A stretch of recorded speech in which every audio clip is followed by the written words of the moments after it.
So we've got our main left-right coming out here into this DBX drive rack PA2, and that sends a main left-right, and then another main left-right that is an additional couple of speakers, and then a sub left-right. We only have one sub, so they're both going into the same sub. Might just be one signal, but those XLRs are going underneath the steps there, up that conduit, which we're hoping to hide with drywall at some point, and then they're going across the attic.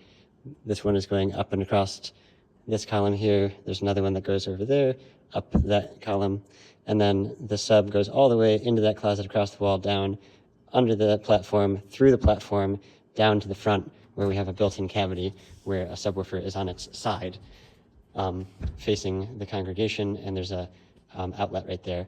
And to wire these, I just bought 1,000 feet of XLR cable and a bunch of connectors and just soldered super long XLRs.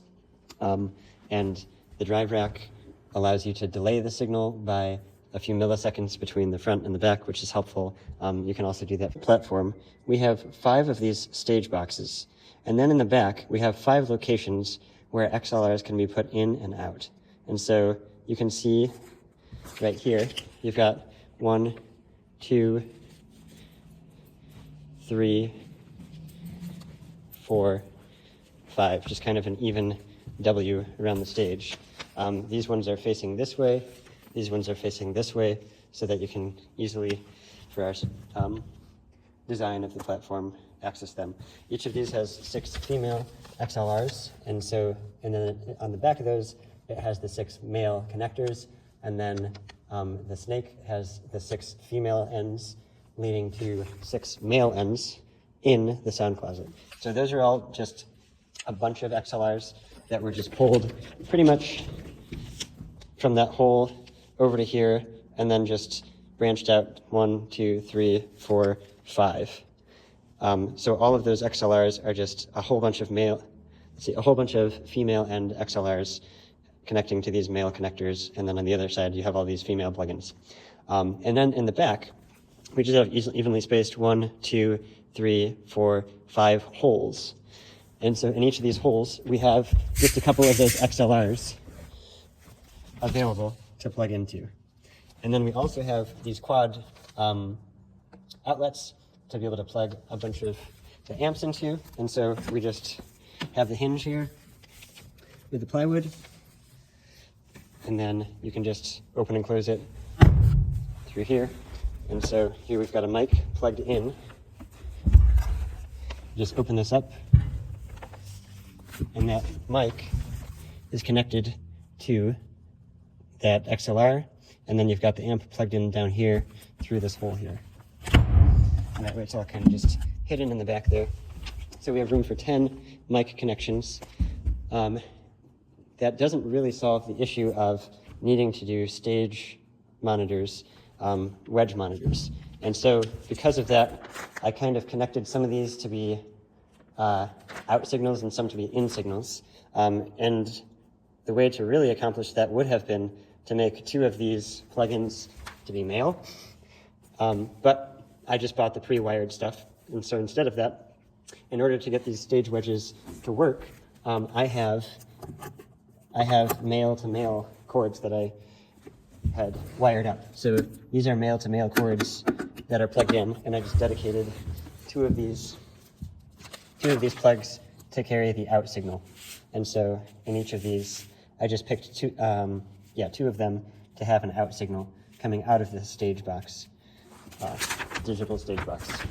All right, so here's our digital stage box, and I just have all of those inputs just plugged into all of the inputs here, and that gives us 25 of them.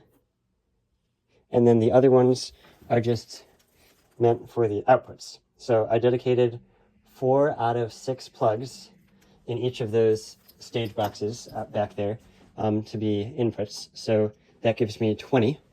And then I dedicated 1 of each of the back pairs of XLRs to be an out signal rather than an in signal. And so that gives me 5 more. And so I've just labeled all of these with a color and a number. Just to try to keep them all straight.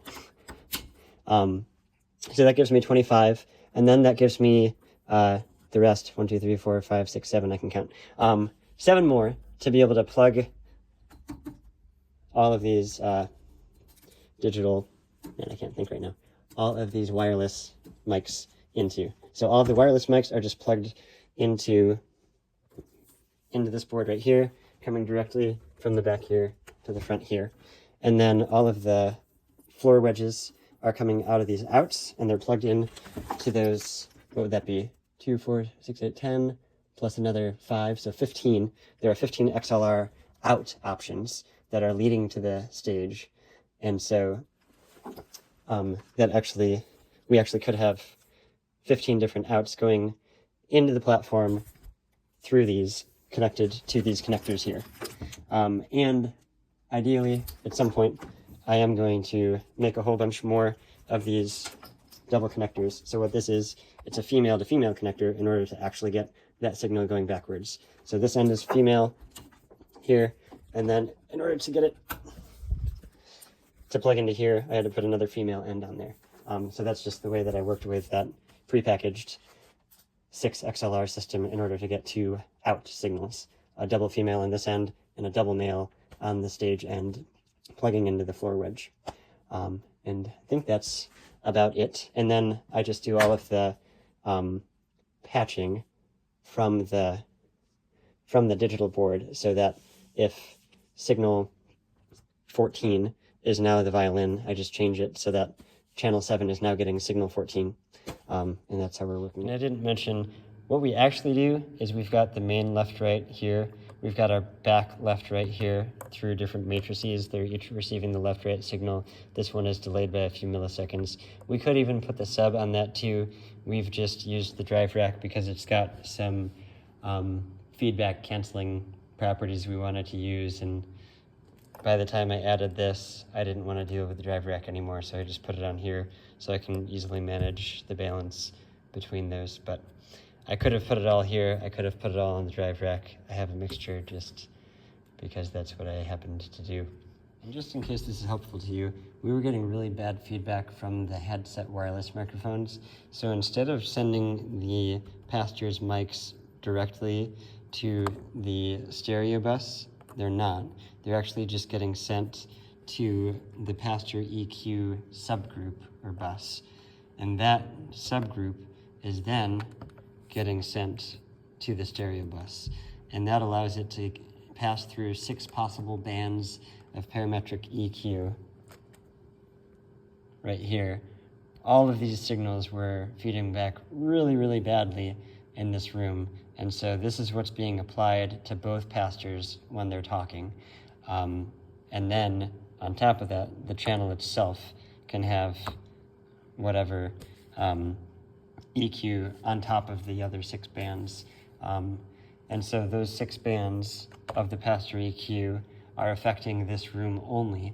But then on the live stream, the Dave and Eric signals are going directly to the live stream, not through the pastor EQ, parametric EQ subgroup. And so the live stream, the hallway, the sermon, where is it? The sermon audio bus that just records the sermon audio. All of that is getting just the un-EQ'd version of their voices without those extra 6 bands. But then the signal coming into the room is passing through those extra parametric EQ bands.